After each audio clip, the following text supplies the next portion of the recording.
आप लोग बताना चाहूंगा। आज जानते हैं बेसिकली कि बहुत कुछ जान लिया बट लेकिन स्टॉक को हम सिलेक्ट कैसे करें और उसके पीछे सिलेक्ट करने से पहले हमें कौन कौन से मोड को याद रखना चाहिए और ऐसे 7 पॉइंट्स आपको डिस्कस करूंगा और बताऊंगा कि आपको कैसे किसी स्टॉक को सिलेक्ट करने से पहले आपको यह पता होना चाहिए कि यस इस कंपनी की ग्रोथ इतनी हो सकती है और इस कंपनी की ग्रोथ इतनी हो सकती है। वो आप कैसे डिफाइन कर सकते हो और कैसे आप एक अच्छी सी कंपनी रीच आउट करके एक अच्छा सा स्टॉक खरीद सकते हो, स्टॉक को पोर्टफोलियो में ला सकते हो और अच्छे से बाय करके आप लॉन्ग टर्म के लिए सोच सकते हो। वो कैसे होगा कैसे नहीं होगा सब कुछ बताऊंगा डिटेल्स बाय डिटेल्स, राइट। तो आपको मैं 7 पॉइंट्स डिस्कस करूंगा, 7 मोड्स, जिसमें कि आपको ये पता चल जाएगा कि आपको क्या डिसाइड करना है और कैसे आपको किसी कंपनी को एक पिक करना है मार्केट से और कौन से मोड्स के थ्रू आप पिक कर रहे हैं उसको कमेंट करके बताएंगे भी जरूर कि आपको कौन सा मोड अच्छा लगा और कौन से मोड से आप कंपनी को पिकअप कर रहे हैं, राइट। तो चलते स्टार्ट करते हैं और जानते हैं बेसिकली है क्या। देखो, पहला आता है गवर्नमेंट प्रोटेक्शन। तो पहला गवर्नमेंट प्रोटेक्शन का मोड का मतलब ये है बेसिकली कि जो कंपनीज जो गवर्नमेंट के थ्रू होती है, लाइक कि आपको एक लाइसेंस मिला हुआ है कंपनी तरफ से कि इस इलाके में, मतलब कि मान लो एक XYZ एरिया है, उस एरिया में सिर्फ एक ही बंदे का दारू की फैक्ट्री होगी, तो यानी कि उस एरियाज में दूसरे बंदों को लाइसेंस नहीं मिल सकता, सिर्फ एक ही बंदा उस जगह पे लाइसेंस का दारू की फैक्ट्री खोल सकता है। अदरवाइज सरकार के पास उसका नोटिस पहुंच जाएगा, सरकार की तरफ से उसके पास नोटिस पहुंच जाएगा और उसको वो शराब की दुकान बंद करनी पड़ेगी। बिकॉज क्योंकि मार्केट में सिर्फ एक ही बंदे को उस पूरे एरिया में शराब की दुकान खोलने के लिए पूरा का पूरा लाइसेंस मिला हुआ है। तो इसी तरीके से बहुत सारी कंपनीज होती है, जैसे कि मान लो कि कोई एरिया होता है जहां पे कि सर गवर्नमेंट की तरफ से कि माइनिंग एंड मेटल्स का काम है सिर्फ इसी फॉर्म के द्वारा ही किया जा सकता है। तो वहां पे भी क्या होता है, गवर्नमेंट की तरफ से ना एक बहुत बार एक लाइसेंस मिल जाता है। लाइसेंस मिलने के बाद वो कंपनी काम कर रही होती है, तो उस तरीके से वो कंपनी सिर्फ उस जगह पे काम कर सकती है। उसके अलावा उस माइनिंग मेटल्स के रिगार्डिंग उस सेक्टर में या फिर उस जगह पे उस पॉइंट व्यू से वहां पे कंपनी के थ्रू मतलब कोई भी दूसरी कंपनी जाके निवेश नहीं कर सकती, कोई भी अपना जो भी निवेश है वो नहीं कर सकता। तो इस तरीके से जो है सरकार की तरफ से एक लाइसेंस मिलता है कंपनी को और वो उस तरीके से फॉलो करती है। तो इस तरीके से आप गवर्नमेंट प्रोटेक्ट जो कंपनीज होती है ना उसको आप डिसाइड कर सकते हो और आप उसमें देख सकते हो कि कितना प्रॉफिटेबल है, कितना लॉस है। इस तरीके से आप डिसाइड करके एक अच्छा खासा एक स्टॉक को चूज कर सकते हो। सेकंड आता है मोड ये लो कॉस्ट। लो कॉस्ट का मतलब ये है कि मान लो कि मेरे पास सीमेंट बनाने की फैक्ट्रीज है, अब सीमेंट बनाने की फैक्ट्री है तो सीमेंट बनाने के लिए ना पड़ता है लाइम। तो लाइम की मेरे पास पूरी फैक्ट्री है, तो मैं उसको बनाने के लिए क्या होता है कि आप कोई बंदा मार्केट में 300 रुपए के हिसाब से सीमेंट बेच रहा है, तो मेरे पास अथॉरिटी क्या है, मेरे पास तो पूरा वही है, पूरा मतलब कि पार्क ही मेरा है, तो उसमें तो बहुत सारे लाइन्स है। अब उसको मैं जब बनाऊंगा तो मेरा सीमेंट तो और भी सस्ता पड़ रहा है। जब बनने की कॉस्टिंग कम आ रही है तो हम सेलिंग भी बहुत कम कॉस्टिंग पकड़ेंगे, यानी कि मार्केट में 300 रुपए बिक रहा है, हम 280 रुपए बेच रहे हैं, तो अब कस्टमर्स हमारे पास आएंगे ज्यादा, राइट। तो लो कॉस्ट जितना है उसके हिसाब से हम बेच के मार्केट में सेलिंग करके हमारा प्रॉफिट कमा सकते हैं। तो जैसे उस तरीके से उस कंपनी को आप सिलेक्ट कर सकते हो। इसी तरीके से इसको क्लियर करने के लिए डिस्ट्रीब्यूटर, तीसरा पॉइंट जो है डिस्ट्रीब्यूशन रीच, मतलब डिस्ट्रीब्यूशन रीच बेसिकली ये होता है कि मान लो कि अब आपको ये पता है कि मुझे ना साउंड बनाना आता है, आपने अपने शहर से अपने सिटी से कम से कम 4 ऐसे बंदे सिलेक्ट किए जिसको साउंड बनाना आता है, बिल्कुल कर लिया आपने और आपने साउंड बना भी लिया। अब आपको पता है क्या, इस साउंड को बना करके हर लोगों तक पहुंचाने के लिए, पूरे इंडिया में बिजनेस करने के लिए आपको इतनी कॉस्टिंग पड़ेगी कि एक साउंड की कीमत जो कि आपको अफोर्डेबल प्राइस में मिल रही थी वो प्राइस से भी ऊपर जाओगे आप और सेल करने में आपको बहुत दिक्कत आएगी।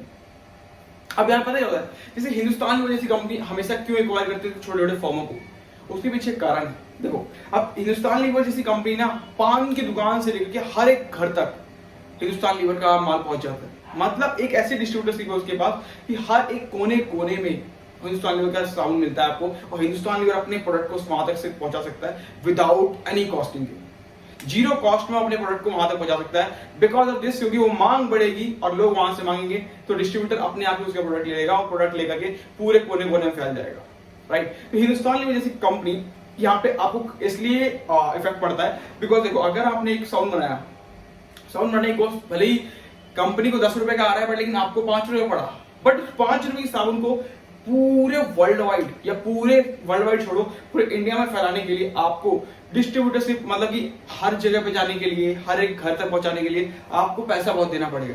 यानी कि आपको इस साबुन को दुकानदार या फिर आपको कस्टमर तक पहुंचाने के लिए बहुत सारे पैसे खर्च करने पड़ेंगे।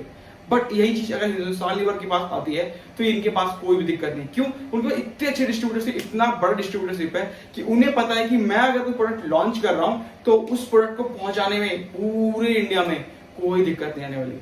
क्यों? क्योंकि उन्हें पता है कि मेरा आधा से ज्यादा सामान किसी की पानी की दुकान पे होगा तो आधे से ज्यादा सामान मेरा किराने की दुकान पे होगा, तो हर जगह से डिस्ट्रीब्यूट हो जाएगा अपने आप माल, राइट। तो देखो अब आता है ब्रांड। अब क्या होता है ना कि समटाइम्स जब हम मार्केट में निकलते हैं तो ब्रांड का होता है बेसिकली कि ये कि आप किसी भी कंपनी का ना ब्रांड के नाम से बिक रहा होता है। अब अगर हम मार्केट में निकलते हैं तो हम देखते सकते हैं यार H&M का शॉप दिख रहा है, हम उसमें नहीं जाकर हम इसमें जाते हैं, ब्रांड है, हमें तो कुछ लेना नहीं। समटाइम्स क्या होता है ब्रांड के मुकाबले में इस तरीके से कि यार देखो मैं लेकर क्या आया, अब मान लो कि मैंने मान लो एक ब्रोकिंग की कंपनी खोली, मतलब एक ब्रोकिंग की एप्लीकेशन में यूज कर रहा था, ठीक है। अब मेरे घर वालों ने बोला कि अब मैंने उनसे बोला यार कि तुम भी स्टॉक मार्केट में ब्रोकिंग करते हो तो आप किस एप्लीकेशन ब्रोकिंग करते हो। उन्होंने कहा कि यार देखो मैं तो जीरोधा पे ब्रोकिंग करता हूँ एंड बाकी कंपनीज पे तो मैं नहीं करता। तो अब क्या होता है कि मैंने सारी कंपनीज ट्राई कर ली, ठीक। अब मुझे लगा कि यार इन सारी कंपनी पे ये चार्जेस बहुत ज्यादा लेते हैं, इस तरीके से लेते हैं, ये टिप्स देते हैं, उल्टा सीधा बताते हैं। तो मैंने क्या किया कि मैंने उनको तरफ सोच लिया कि यार माउंट ऑफ थॉट वो कहते हैं कि जो वो बोल रहे 10 साल का एक्सपीरियंस है, 10 साल पहले जीरोधा में बैठे हुए, तो यानी कि मैं बोल यार नहीं ब्रांड है, यानी कि जीरोधा इज द बेस्ट, मैं उसके पास जाता हूँ। यानी कि ब्रांड का मतलब क्या होता है ना कि बेसिकली जो आपके मुंह से निकल रहा है, यानी कि मान लो कि एक कंपनी है, कंपनी इतने अच्छे से प्रोडक्ट को बना रही है, प्रोडक्ट को लॉन्च कर रही है, बट लोगों तक पहुंचाने के लिए ना उसको सिर्फ एक नाम काफी है उनका, उस तरीके से वो वर्क कर रही है। तो ये ब्रांड एकदम बिल्कुल एक्सपेंडेड है, मतलब जो आने से पहले, मतलब कि सेल कर एडवर्टाइजमेंट करने से पहले ही लोगों के मुंह पे जा रहा है और लोग अपने मुंह से ही लोगों के मतलब पहुंचा पा रहे हैं उस बात को, तो वो वाला ब्रांड वो अलग होता है, राइट। मतलब पेटेंट का मतलब ये होता है कि जो भी कंपनीज होती हैं जो एक लोकेशन वाइज या फिर एक फॉर्म वाइज या फिर कोई प्रोडक्ट के वाइज आपको सरकार की तरफ से लाइसेंस मिल जाता है, उसके ऊपर जो पेटेंट हो जाता है तो उसके ऊपर चीजें काम नहीं करती। एक एग्जांपल देता हूँ बहुत अच्छा सा, अभी तक होता है जो भी एंड्रॉइड फोन्स आप यूज करते होगे तो आप देखोगे नीचे की साइड में ना बिल्कुल स्क्रीन रह जाती है, कितना भी वो छुपाने की कोशिश करते हैं बट वो नीचे की साइड में स्क्रीन रह जाती है।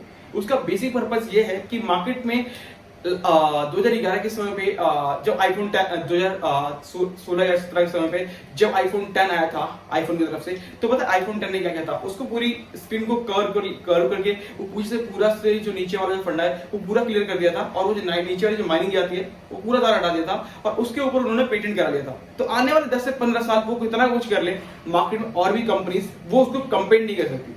कंपीट इसलिए नहीं कर सकते क्योंकि लाइसेंस ऑलरेडी मिल चुका है आईफोन को, तो वहां पे कोई एंड्रॉइड कंपनीज आकर के उसको चूज ही नहीं कर सकती। बिकॉज ऑफ दिस अगर अभी आप देखोगे हाई एंड से हाई एंड फोन उठा के देख लो, अभी भी आपको नीचे की साइड में जो परत होती है वहां पे आपको दिखेगा इतना स्क्रीन छूटा हुआ मिलेगा ही मिलेगा। वो बेसिकली पर्पस ये है क्योंकि नीचे वाली जो माइनिंग को खत्म करना चाहते हैं स्क्रीन की, वो स्क्रीन इसलिए खत्म नहीं हो सकती क्योंकि वो जो पार्ट है वो ऑलरेडी आईफोन ने पेटेंट करा रखा है, राइट। तो ये आपको समझ में आ गया होगा कि पेटेंट का मतलब होता क्या बेसिकली। उसके बाद आता है नेटवर्क इफेक्ट। अब नेटवर्क इफेक्ट क्या होता है ना कि जैसे देखो मार्केट में एयरटेल एंड आइडिया वर्क कर रही थी, वोडाफोन वर्क कर रहे थे, तो उस जगह पे जियो आता है। जियो ने अपने मार्केट में क्या किया कि बिल्कुल कैप्चर कर लिया लोगों से लोगों तक। उससे पहले पता है क्या होता है, एक एग्जांपल देता हूँ समझ में आएगा कि बेसिकली फंडा क्या चलता था कि ना इनके पास एक वो होता था कि इन्होंने एक बात चलाई थी कि एयरटेल एंड आइडिया या वोडाफोन ये करते थे कि आप अगर एयरटेल टू एयरटेल बात करोगे तो आपको हम पैसे नहीं लेंगे, जीरो कॉल फ्री हो, मतलब ₹0 में आपका बात कर सकते हो, जितना चाहो बात करो। तो उन्होंने पता है क्या बिजनेस मॉडल डेवलप किया कि अगर एक बंदा एयरटेल यूज कर रहा है, उसके घर में 4 मेंबर और हैं तो वो भी एयरटेल यूज करना चालू करेंगे।